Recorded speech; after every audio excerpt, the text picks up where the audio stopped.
Kerala is rich in traditional crafts. And villages are their workplaces. Bare hands and simple tools shape the things using locally available raw material. These indigenous crafts have been enriched by Kerala's exposure to art and culture of countries beyond its shores.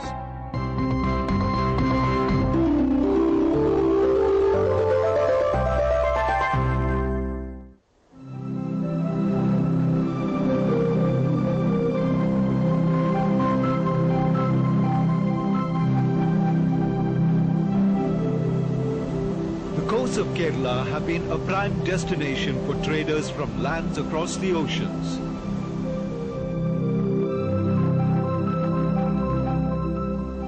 Merchants from the Arabian Peninsula, in particular, who had prosperous business relations, have greatly influenced the cultural facets of Kerala.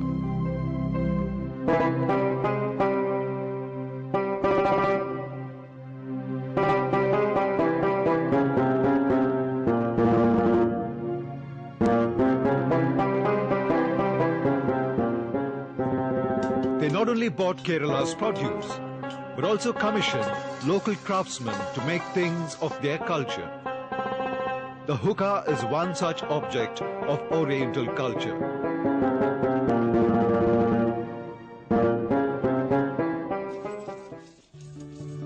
Over 500 years ago, Yemeni merchants commissioned the metal craftsmen of Koyilandi, a small town near Calicut, to make a hookah. The deft hands of the Koyilandi craftsmen did not fail. They produced an exquisite hookah and established themselves as makers of the Koyilandi hookah.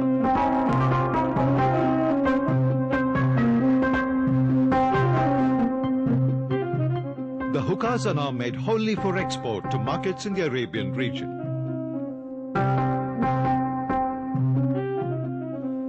The forefathers of Bafaki Tangal came from Yemen centuries ago.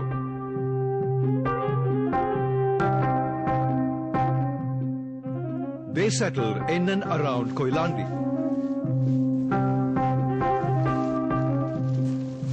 Over time, they have popularized the Koyilandi hookah in West Asian countries. ഇതിന്റെ അധികം ഉപയോഗിക്കുന്ന സ്ഥലം Arab രാജ്യങ്ങൾ യമനിലാണ് ഇതിന്റെ അധികം ഉപയോഗമുള്ള സ്ഥലം. പക്ഷെ 1960-ൽ ഞങ്ങൾ തന്നെ സൗദി അറേബ്യയിൽ മാർക്കറ്റ് കണ്ടുപിടിച്ച് അവിടെ മാർക്കറ്റ് ഉണ്ടാക്കി. 60-ന് ശേഷമാണ് സൗദി അറേബ്യയിൽ പോവാൻ തുടങ്ങിയത്. The Mamali family, who made bronze hookahs for the Arabs centuries ago, still continue the age-old tradition. Since those times, the structure of the hookah has not changed, except for some modifications in its appearance. The hookah of Koyilandi has 5 parts. The base of the hookah is called iripar. It holds the body known as thunder. Thunder, the wooden stem, connects the body to a metal holder.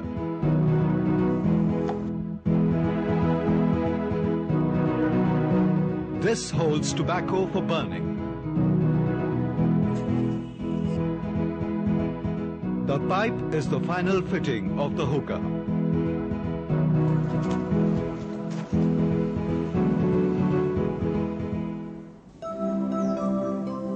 The making of a hookah is a long-drawn process. Preparation of wax molds is the first step. Gum and wax in 1:2 proportion are melted.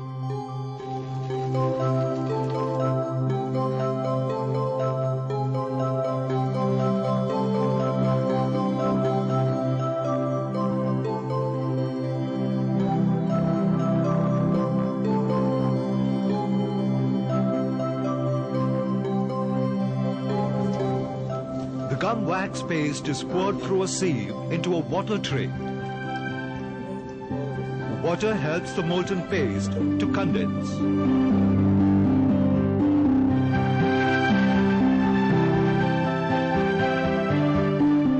Once condensed, it is cut into pieces and beaten to obtain thin films for making molds. this, the film is pasted on the wooden model of each part of a hookah. Here, the mold of the lower portion of the body is being made. As per the design, the wax films are laid securely on the model.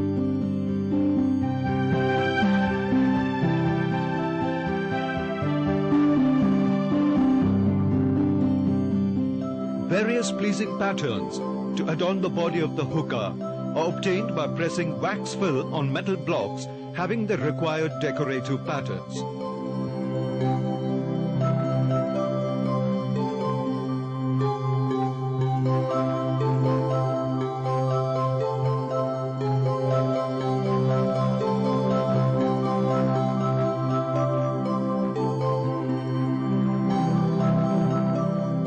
These decorative cutouts are then pasted on the wooden model.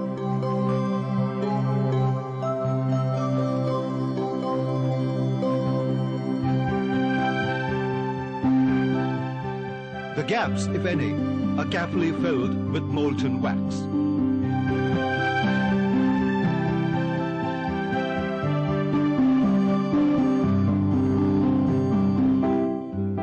When everything is perfect, the mold is carefully removed. The mold to prepare the lower portion of the body is now ready. The mold of the upper part of the body and also other parts are similarly prepared.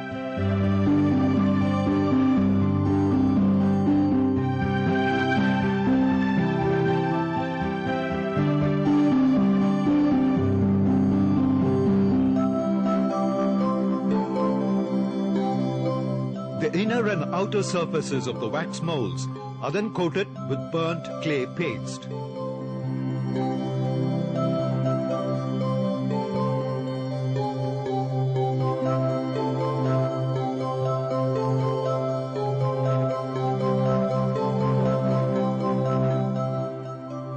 These are then immersed in a clay slurry and are kept for drying.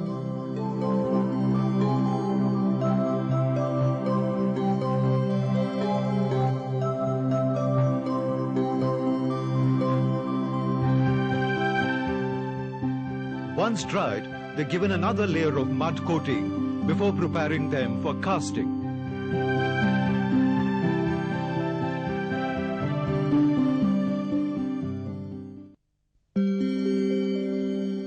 Hookahs are made of bronze, an alloy of copper and tin. To obtain the alloy, these metals are loaded in earthen crucibles in the desired proportions for melting.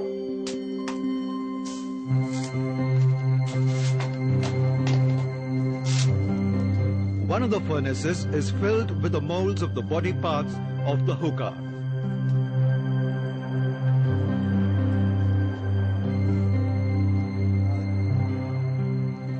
In another adjoining furnace, crucibles containing copper-tin mixture are kept.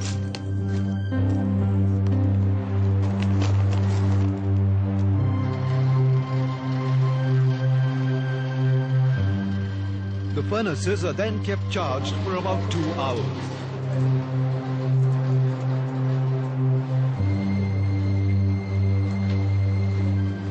This is the most crucial stage of making a hookah. The mold should be neither overheated nor underheated.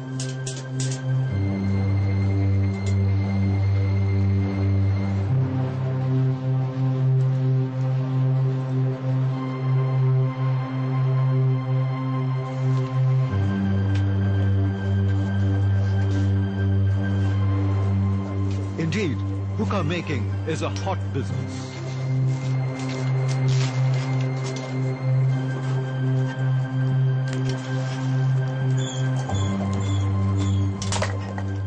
When done, the molds are taken out of the furnace for casting.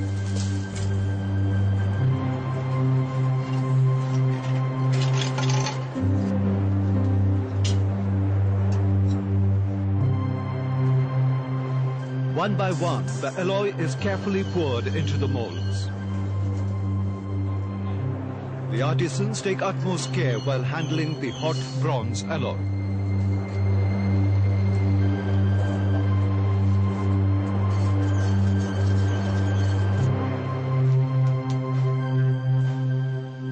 These are then allowed to cool so as to make the molten bronze alloy acquire the design of the hookah's body parts.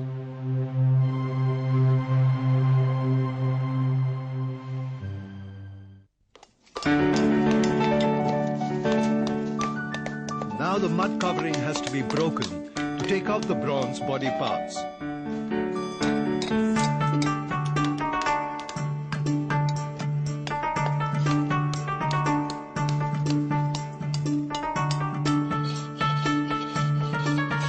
The surfaces are now thoroughly cleaned of dry mud particles and the parts are buffed to obtain their metallic luster.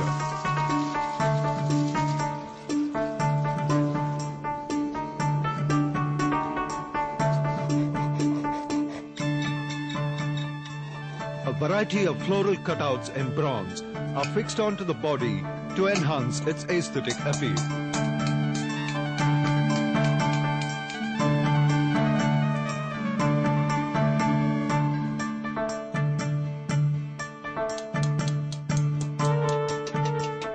Now a container has to be made to hold water for cooling the smoke as it is drawn through.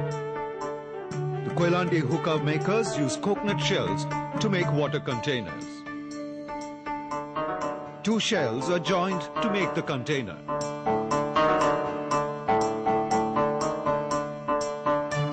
The hole on the top shell serves both as the inlet and the outlet for the smoke. The shell container is fixed inside the hookah's lower part. The upper and lower parts are now joined together.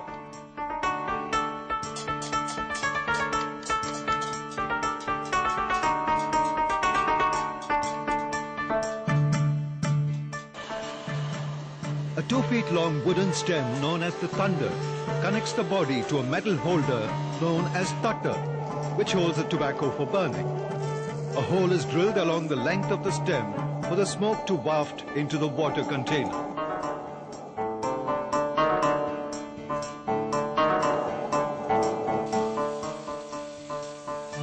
Now the artisan's job is to polish the bronze body parts of the hookah.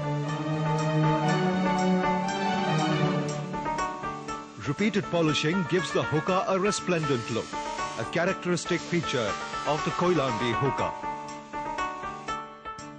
With tobacco holder and a pipe in place, the hookah is ready for use now.